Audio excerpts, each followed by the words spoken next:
Ito ginawaan natin ng spline adapter natin para dun sa gearbox ng Volkswagen na nakakabit dun sa Polaris natin.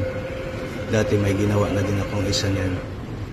So bago natin tanggalin, i-check natin kasi yung counting ng division niya is magkaiba yan. So yan, okay na yan siya.